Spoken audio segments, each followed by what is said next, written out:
एक शेर घनी झाड़ियों से बाबा की तरफ बढ़ा। ऐसी अवस्था में कई काले सांप भी बाबा के ऊपर आकर लिपट जाते और उनके ठंडे शरीर का स्पर्श पाकर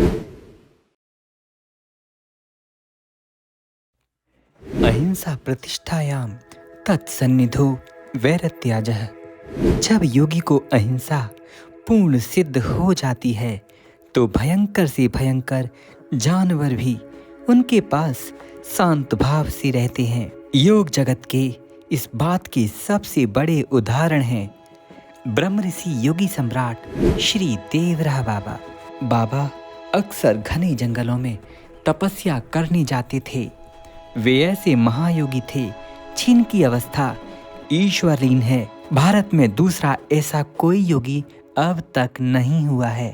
बाबा जिस जंगल, पहाड़ या नदियों के किनारे तपस्या करते थे तो वहां उनके दर्शन करने मनुष्य ही नहीं, बड़े बड़े हिंसक जंगली जानवर भी बच्चों की तरह बैठ जाते थे।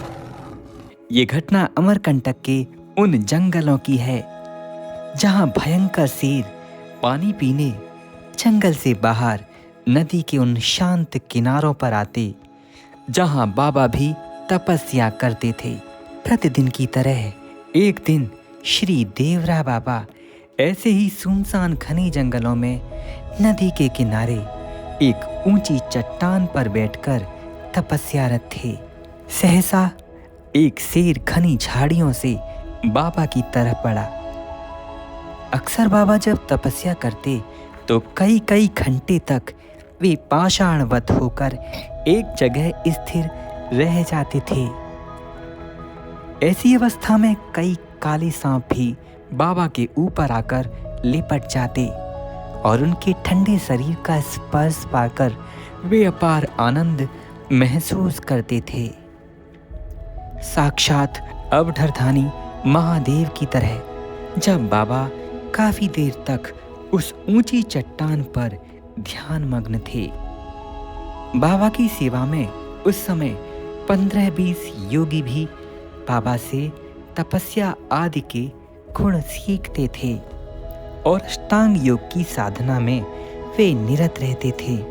जब शेर काफी देर तक बाबा के पास बैठा रहा और बाबा भी अपनी आंखें बंद किए हुए ब्रह्ममग्न समाधि में लीन थे, वहां के साधु ये देखकर डर गए कि इतना बड़ा शेर बाबा के पास आकर बैठ गया है। बाबा को कैसे बताया जाए कि उनके पास एक भयंकर वनराज बैठा है।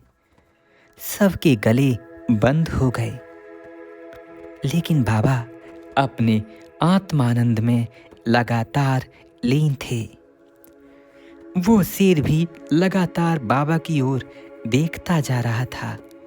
हरिओम तत्सत इस शब्द के बाद जब बाबा का ध्यान टूटा तो उन्होंने उस चट्टान के निकट ही उस शेर को बैठे देखा और प्रेम भरी दृष्टि से उसकी ओर देखा।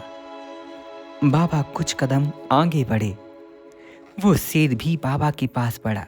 जैसे ही बाबा उसके निकट आए, अचानक ही वो शेर आगे के पैर मोड़कर बाबा को विधिवत प्रणाम करने लगा और अपना सर वहीं धरती पर रगड़ने लगा।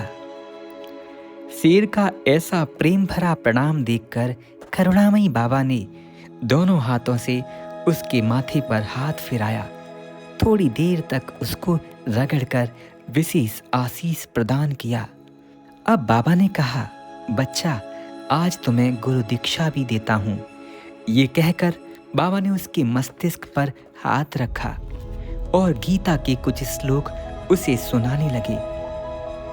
अनवरत धारा प्रवाह संस्कृत में गीता के वे सुंदर श्लोक महायोगी से वो वनराज सुन रहा था, ठीक वैसे ही जैसे कोई बच्चा अपने शिक्षक के बताए हुए उपदेशों को ग्रहण करता है। एक आज्ञाकारी छात्र की तरह वो शेर भी शांत भाव से बाबा के सामने बैठ गया। उपदेशों की श्रृंखला पूरी हो जाने के बाद बाबा ने उसे आज्ञा दी, बच्चा, आज तुम्हारे लिए इतने उपदेश ही काफ़ी हैं। अभी मैं कुछ और दिन यहाँ तपश्चर्या में हूँ। जब मन करे तो फिर दर्शन में आना। अब अपनी राह पकड़ो बच्चा। बाबा की ये पुकार सुनते ही वो शेर जंगल की तरफ मुड़ा और घने जंगल में दूर चला गया। बाबा जब तपस्या पूरी करने के बाद अपनी उस कुटिया पर वापस लौटे तो शिष्यों ने पूछा, सरकार, अगर हम शेर के पास जाएं तो हमें क्या करना चाहिए? हम तो शेर के ऐसे भोजन ही बन जाएंगे।